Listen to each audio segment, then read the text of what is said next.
Lorival, um segundinho de paciência, nós vamos voltar exatamente ao ponto que você deixou parado no ar ao final do último segmento, que é o impacto daquilo que foi negociado entre Estados Unidos e União Europeia e está sendo negociado entre Estados Unidos e China para a nossa situação. Nós temos primeiro um VT, como a gente fala na nossa gíria, China e Estados Unidos se reuniram, voltaram a se reunir, na verdade, nessa segunda e, claro, para tratar de um acordo comercial e tarifário. Europeus ainda estão digerindo o acordo fechado neste domingo com os Estados Unidos. Confira. Os representantes comerciais das duas maiores economias do planeta se reuniram em Estocolmo, capital da Suécia. Entre eles, Scott Bessent, secretário do Tesouro americano, e o vice-primeiro-ministro da China, He Lifeng. Segundo a agência de notícias Reuters, os oficiais americanos devem propor mais um adiamento de 3 meses para a taxa de 30%. Nesta segunda-feira, ao lado do primeiro-ministro do Reino Unido, Keir Starmer, Donald Trump comentou brevemente as expectativas de um acordo com os chineses. I'd love to see China open up their country. Trump também citou um patamar médio de tarifas para os países que não chegarem a um acordo comercial com Washington. I said, I sort of know, but I just want to be nice. I would say in the range of 15 to 20%. As declarações do republicano chegam um dia depois da apresentação do acordo tarifário com a União Europeia.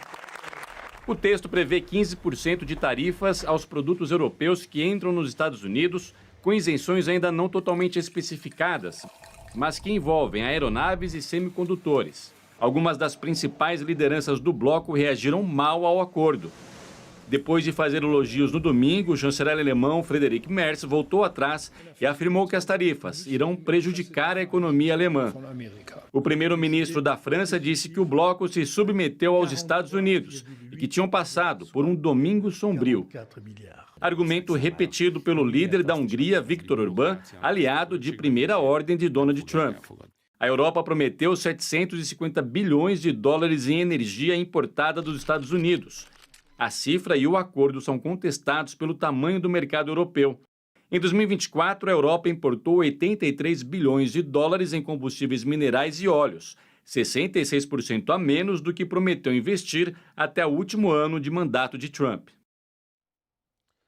Lorival, França e Alemanha hoje desceram a lenha, meteram o pau, vamos dar uma linguagem acessível, nesse acordo que foi firmado no domingo com os Estados Unidos.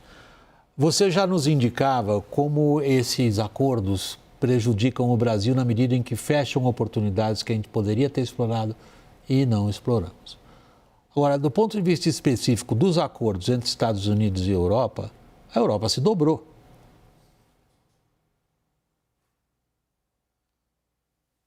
O que a gente está vendo, e essa é muito uma discussão aqui em Washington, é que está havendo uma linha de base, né, para as tarifas dos produtos industriais, né, na casa de 15%. Então, União Europeia e Japão são dois grandes parceiros comerciais dos Estados Unidos, né, e ficaram nesse patamar. Então, nesse campo industrial, assim, a gente passa a ter um mundo mais protecionista, né, na questão industrial.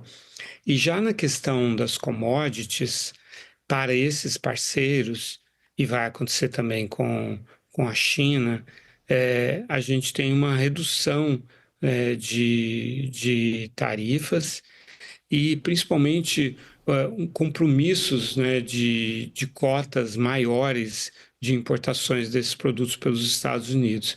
Então, como esses são os produtos que a gente também exporta, existe um certo risco, assim, de que mesmo que o acordo entre Mercosul e União Europeia acabe finalmente entrando em vigor, que a União Europeia já tenha firmado compromissos que reduzem o espaço para o aumento esperado, né, da compra de commodities agrícolas do Brasil. O que a gente está vendo aqui também, tive informação hoje também, que o Canadá e o México fizeram movimentos na direção de aprofundar parcerias com o Brasil. Esses dois países, Canadá e México, realmente tiveram um tratamento bastante agressivo, né, por parte do Trump também. E ali existem, no âmbito do USMCA, que foi o substituto do NAFTA, né, existem garantias de alguns setores, alguns segmentos que são protegidos por tarifa zero e que aparentemente isso nem está totalmente claro, mas geralmente quando a gente vê nos documentos americanos, eles estão isentos dessas tarifas que os Estados Unidos estão impondo para o Canadá e o México. Então, a ideia seria criar mais também com o Brasil áreas assim, de segmentos da economia em que haja essa nação mais favorecida, esse tratamento com tarifa zero com esses países, para, em parte também, do ponto de vista do Brasil e desses outros países, compensar eventuais perdas de participação no mercado americano. William, só complementar a informação do Lorival, que eu tive hoje também, o Canadá procurando o Brasil, mandando mensagens para o Geraldo Alckmin, o vice-presidente da República, que assumiu essa posição de negociação, para dizer, acelera, porque a gente tem interesse em fazer um acordo com o Brasil. No âmbito do Mercosul, o Brasil pode fazer, por exemplo, um acordo bilateral com o México, porque está dando na América Latina, mas com o Canadá teria que ser com o Mercosul. Mas diante dessa mudança toda de conjuntura, nenhum dos 4 países diria não a um acordo com o Canadá. Não é uma coisa para já, é uma coisa que demoraria 3, 4 anos, mas é um movimento que precisa acontecer agora com a maior inteligência e estratégia possível. Como é que esses acordos China, União Europeia e Estados Unidos bateram em Brasília, Daniel?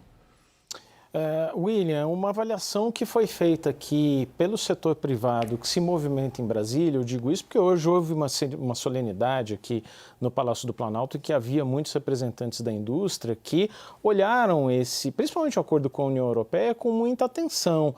E uma pessoa, até assim, com uma certa crítica, falou assim, olha, a BDI, que é a super confederação das indústrias alemãs, tem muita crítica a esse acordo e comparou mais ou menos assim, falando assim, olha, imagina um miliciano que chega no Rio de Janeiro, comparando com o Donald Trump, e falando assim, imagina um miliciano que chega no Rio de Janeiro e diz assim, olha, sua rua aqui está precisando de vigilância privada.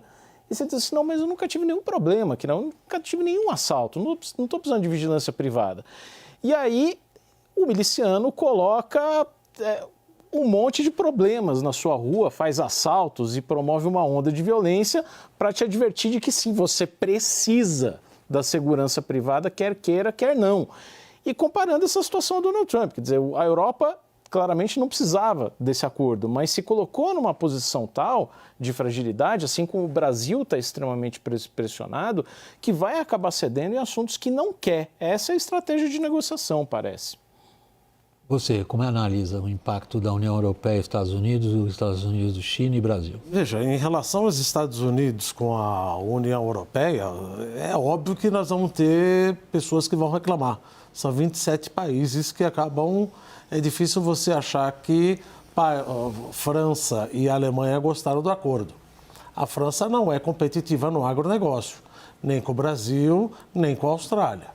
Difícil pensar nisso. Agora, os alemães que exportam carros, de 27,5%, claro, estão felizes, caiu de 30% para 15%. Mas isso daí, gente, tarifa não é o cenário ou a resposta para endereçar desequilíbrios macroeconômicos.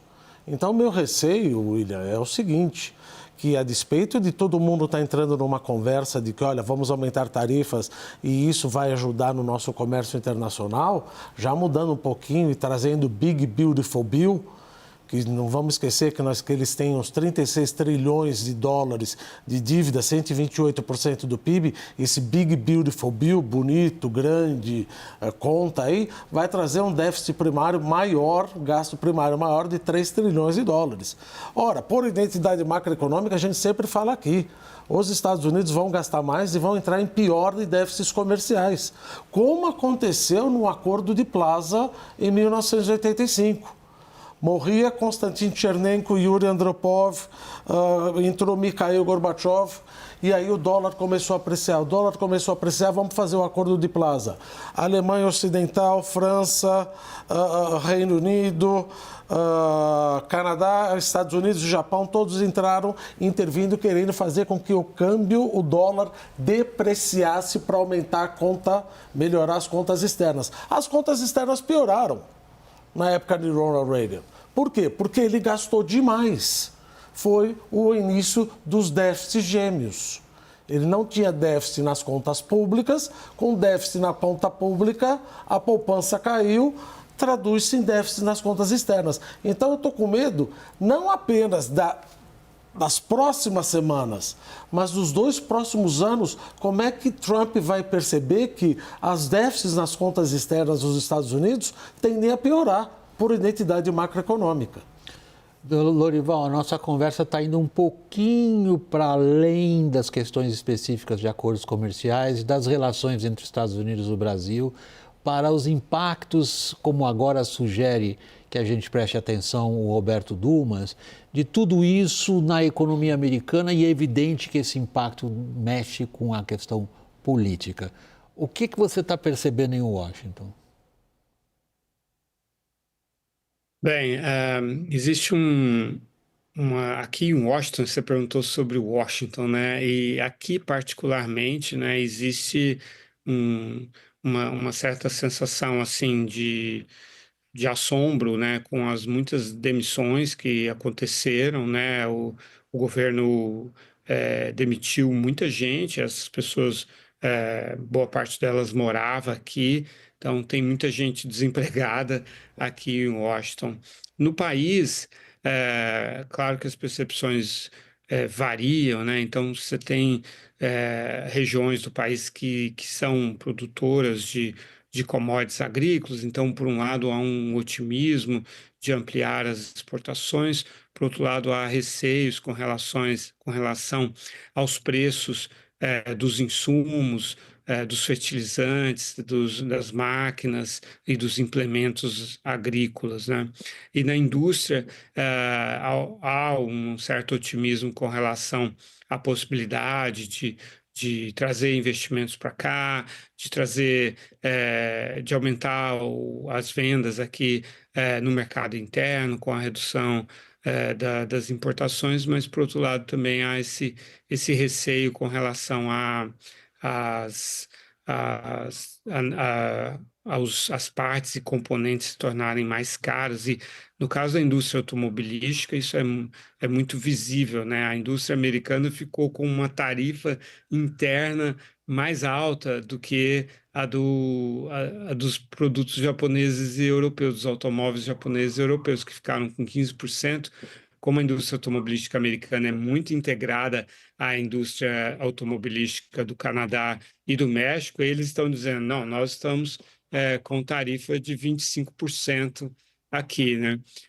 Com relação ainda não houve assim um impacto visível na questão do emprego e na questão dos preços internos, da inflação e tal. Pelo menos as pessoas ainda não sentem muito isso como sendo parte das políticas em relação à imigração, em relação às tarifas e tal. Isso ainda é um ponto de interrogação aqui para as pessoas mais comuns, assim. William, tem um debate sobre quando virão os impactos econômicos, né? Porque a inflação não chegou com toda a força, a desaceleração econômica também não veio, o juro não baixou e ainda assim o mercado de trabalho continua com alguma robustez nos Estados Unidos, e a conta hoje é que as tarifas elas vão provocar inflação. Só um parênteses, suportando o teu argumento.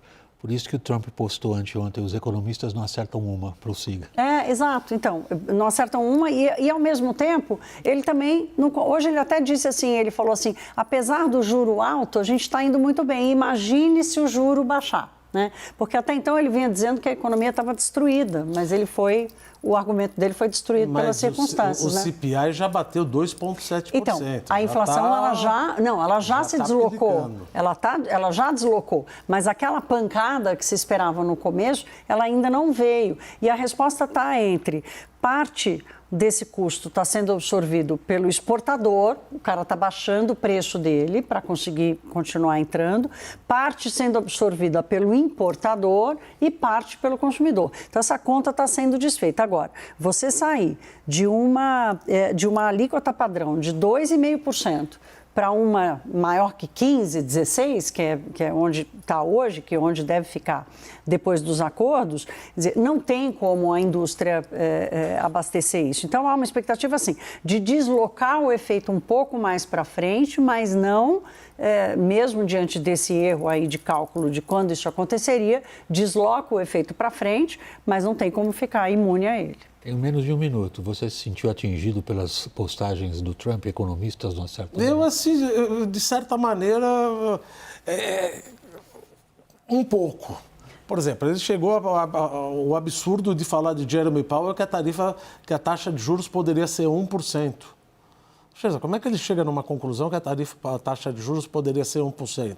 Está com 4,25, 4,5% e Jeremy Powell, na minha percepção, na minha experiência, vai manter agora a nossa super quarta. Por quê? Porque você não sabe até onde vão essas tarifas.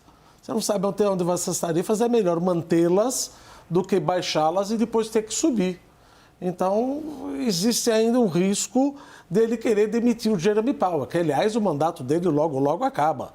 E aí ele pode colocar o Scott Bessent, eventualmente como presidente do Banco Central norte-americano. Aí o negócio fica mais complicado, um risco enorme, que vai sair o PIB também dos Estados Unidos, que no primeiro trimestre estavam em recessão, ou melhor, que o PIB foi negativo, mas foi muito mais porque a importação subiu e como é uma contraconta do PIB, eles anteciparam as importações, isso bateu no PIB. Vamos ver também que vai sair o PIB do segundo trimestre. Vamos ver o que acontece.